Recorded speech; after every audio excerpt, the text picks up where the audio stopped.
Good evening, good afternoon, good morning, depending on where you are watching me from. How are you doing? I trust that you're doing well and that you have had a wonderful Sunday and that you have experienced the protection of God. Um, so, this evening, I would just like to do a somewhat different video from what I usually do. Uh, I have been watching. The documentary on Winnie Madikileza Mandela on Netflix. And if you are a woman who is looking to join politics or you have ambitions of ever being in politics, this is one documentary you need to watch. And though I've not finished, it's a seven-part series, seven-part documentary. I think I would just like to make a few observations I've made.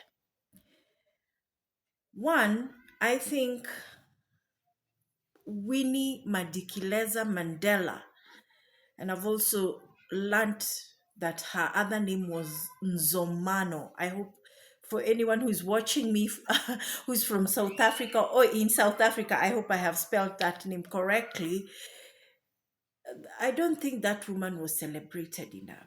The late Madikileza, Winnie Madikileza Mandela, because she's late, for those of you who do not know. Maybe for the Gen Zs, they don't even probably know her at all. Those ones who are not interested in history, but this was the wife of the late Nelson Madiba Mandela.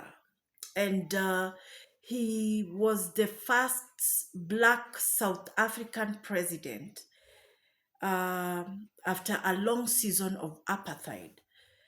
And I have realized we have long celebrated the Walter Sisulus, the Chris Hani, the Oliver Tambo, the Nelson Mandela, even Thabo Mbeki, but we never really celebrated Winnie. When you watch this documentary, you realize that this woman was not just Madiba's wife. She was actually an entity and a powerhouse all by herself as Winnie Madikileza Nzomano Mandela. That even without the Mandela name, she was still such a powerhouse. But because everyone was so focused with Nelson Mandela, and the reason that he and the whole reason was that he had spent 27 years in prison in the Rhoden Island, no one really celebrated Winnie. But my goodness, when you watch this documentary, hi, my God, your eyes open that in fact the reason why the apartheid government that time led by the I think he's late now, the late President F.W. de Klerk, the reason why they even started negotiations with the late President Mandela was because the late Winnie Madikileza Mandela had become such a menace, according to them. They wanted Mandela out so that he can be able to control her, because she had led such there was a military wing of the ANC, the African National Congress, which was the party that was fighting against the white people in that season. They wanted Mandela out so that he could try and tame Winnie with the Omokoto Wesizwe. I don't know whether I'm saying that correctly. But this woman was not celebrated enough. In fact, when outside the confines of Umkoto Wesizwe or ANC, the world celebrated Winnie Mandela as being Mandela's wife. My goodness. But what I'm trying to say is, that had Winnie kept quiet, become a nice wife the way nice wives do, that if she was not a powerhouse in the ANC, and it should not have been. I'm not condoning any of the crimes she was accused of, because later on we see that she was accused of murder. She was accused of murder. She was accused of abductions, kidnappings. She was even accused of affairs. But I'm not condoning what she did wrong. I am only shouting to the world what Winnie Madikileza Mandela did. That if she had just been a quiet wife, probably today, South Africa would still be where it was.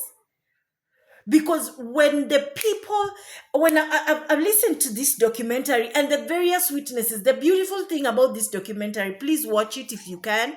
It's on Netflix. The beautiful thing is that they bring witnesses from both the apartheid government and even the ANC wing.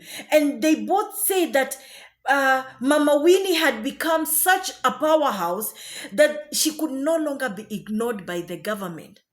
I didn't even know that she had been arrested for the most of the 27 years that Mandela was in Rhoden Island. Did you know that Mama Winnie had been arrested? Although it was house arrest, she was still detained.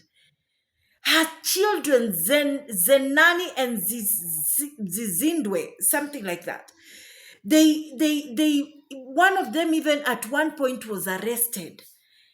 Oh, Winnie was such an unsung hero that even when the late President Mandela came out of prison, and the white people now kept telling him, you really need to contain your wife. You really need to contain your wife. I've heard her say that she clearly told her husband that you are agreeing to negotiate with these people. But what we are doing is we are just stopping momentarily a revolution that 20 years from that time they were negotiating, which was about 1992, it would bring a revolution.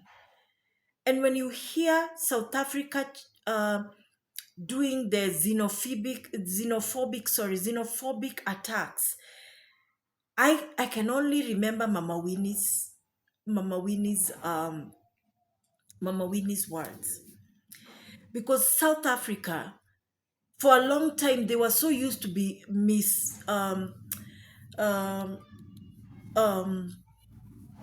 they were used to the slavery time of the apartheid era, that every time anyone who comes, I've understood, according to my thinking, that anyone who comes and looks like he's going to overtake them, they usually go back to a defense mechanism. Maybe that's why xenophobic happens. I'm not condoning it. I'm just saying what I think. Winnie Madikileza Mandela, you were such a heroine, an unsung heroine, that what the government, when President Mandela took over, the late President Mandela, an amazing man, I don't know whether he was misguided or he was in a hurry to make sure that South Africa becomes, but I think you were unfairly treated, unfairly judged, and I think you were not celebrated enough. I know you are no longer here. It's been almost 8 years since your death. But salute, Mama. Salute. We salute you. We honor you. Anyone who is a woman who has a voice and is not afraid to use their voice, we salute you. You are truly an unsung hero. Well done, Mama. Well done.